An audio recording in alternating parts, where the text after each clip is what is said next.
নমস্কার বন্ধুরা, গার্ডেনার ফ্যামিলির পক্ষ থেকে আরও একটা নতুন গুরুত্বপূর্ণ ভিডিওতে আপনাদেরকে অনেক অনেক স্বাগত।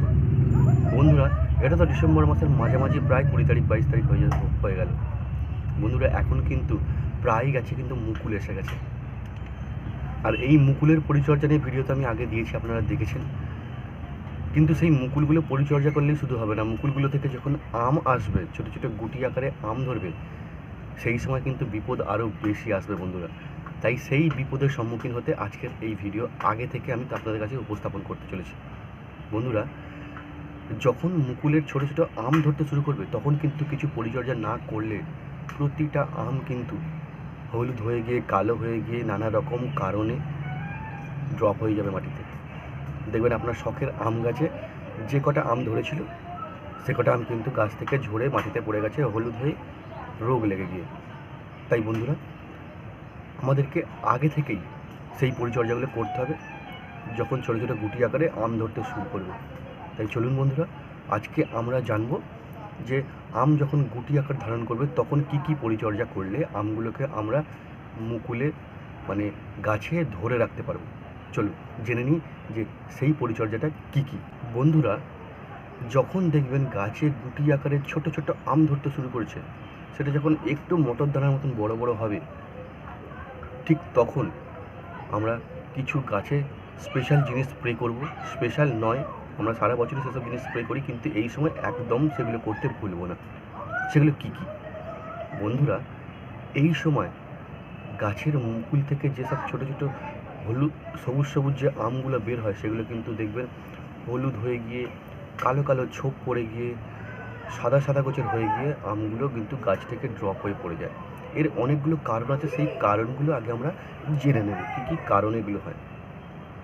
বন্ধুরা, এখন এই যে কুয়াশা পড়ছে, এই কুয়াশার কারণে গাছে ফাঙ্গাস লেগে গিয়ে গাছের গুটিগুলো কিন্তু কালো হয়ে গিয়ে ছোটো ছোটো কালো কালো দাগ, ছোপ, অ্যানথ্রাকনোস, এসব ধরনের অনেক রকম রোগ আছে। এই সব ধরনের রোগ হয়ে গিয়ে ফাঙ্গাসের কারণে গাছ থেকে কিন্তু ঝরে পড়তে পারে। এটা গেল একটা কারণ। 2 নম্বর কারণ হচ্ছে, গাছে যদি মাইক্রোনিউট্রিয়েন্টের অভাব থাকে, ধরুন আপনার গাছে অনুখাদ্যের অভাব আছে, তখনও কিন্তু আপনার গাছ থেকে গুটি ঝরে পড়ে যেতে পারে। তারপর বন্ধুরা, যদি দেখেন যে তারপরেও ঝরছে, তখন দেখবেন বন্ধুরা এটাও কারণ হয়ে থাকে যে আপনারা হয়তো গাছের গোড়ায় জল বেশি করে দিচ্ছেন। গাছের গোড়ায় যদি অতিরিক্ত জল দেন, তাহলে কিন্তু গাছ থেকে আম ঝরে পড়ে যেতে পারে। তাই বন্ধুরা, আমাদেরকে সেই সব দিকগুলো খুব ভালো করে কিন্তু দেখতে হবে। তাই প্রথমত আমাদের কি করতে হবে? প্রথমত আমরা করব কি, ব্লাইটক্স ফাঙ্গিসাইড। আপনারা যে যাই ফাঙ্গিসাইড ইউজ করুন, যেটা আপনাদের কাজ হয় সেটা আপনারা দেবেন। আমার কাছে ব্লাইটক্সটা কাজ হয়, তাই আমি বারবার ব্লাইটক্সটাকেই তুলে ধরি। আপনাদের কাছে অন্যরকম কিছু ভালো কাজ হতেই পারে, তাই আপনাদের কাছে যে ফাঙ্গিসাইডটা খুব ভালো কাজ হয়, সেই ফাঙ্গিসাইডটা আপনারা ইউজ করবেন। মাসে 2 বার ইউজ করবেন, 15 দিন অন্তর। কেউ কেউ মাসে 3 বারে করতে পারেন, কেউ 2 বারে করতে পারেন, এটা কোনো ব্যাপার না, কিন্তু অন্তত মাসে 2 বার করবেন। ফাঙ্গিসাইড, যে কোনো ভালো ফাঙ্গিসাইড আপনারা 1 থেকে 1.5 গ্রাম নিয়ে আপনারা 1 লিটার জলে গুলে 20 দিন 10 দিন অন্তর বা 15 দিন অন্তর কিন্তু এটা স্প্রে করবেন। অবশ্যই এটা করবেন। এইটা করলে কি হবে, ফাঙ্গাস জনিত কোনো রোগ থেকে যদি আম গাছ থেকে ঝরে পড়ে, তাহলে সেটা কিন্তু রোধ হয়ে যাবে। দ্বিতীয়ত বলি, মাইক্রোনিউট্রিয়েন্টের কারণে যদি গাছ থেকে আম ঝরে পড়ে, তখন আমরা কি করব? তখন মাইক্রোনিউট্রিয়েন্ট আমরা গাছে স্প্রে করব।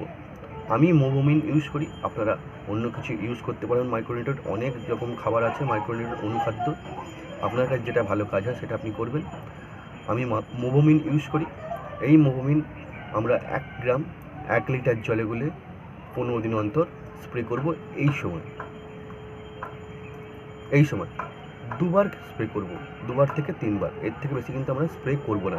এটা যদি আপনারা 25 দিন অন্তর করতে পারেন, তাহলে খুব ভালো।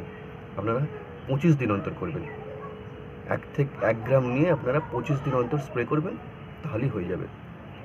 তাহলে মাইক্রোনিউট্রিয়েন্টের অভাবজনিত যেসব কারণে গাছ থেকে ফল ঝরে পড়ে যায়, সেটা কিন্তু রোধ হয়ে যাবে। তৃতীয়ত কারণ হলো, গাছে যদি বোরনের অভাব থাকে, গাছে বোরনের যদি অভাব থাকে তখন কিন্তু গাছ থেকে ফল ড্রপ হয়ে যাওয়ার চান্স অনেক বেশি। আপনি সব কিছু করছেন, দেখছেন গাছে বোরনের অভাব আছে, তাহলে কিন্তু এত কিছু করার পরেও কিন্তু গাছ থেকে ফল ড্রপ হওয়া বা পড়ে যাওয়া, ঝরে পড়া, এটা কিন্তু রোধ হবে না। তাই এটা করতেই হবে। বোরন 20, আপনারা গাছের কোনো সারের দোকানে গিয়ে বলবেন যে বোরন 20 দিতে। সেই বোরন 20 নিয়ে এসে আপনারা 1 গ্রাম 1 লিটার জলে গুলে 15 দিন অন্তর স্প্রে করে দেবেন। তাহলে আপনাদের গাছে বোরনের ডেফিসিয়েন্সি বা অভাবটা কিন্তু আর থাকবে না।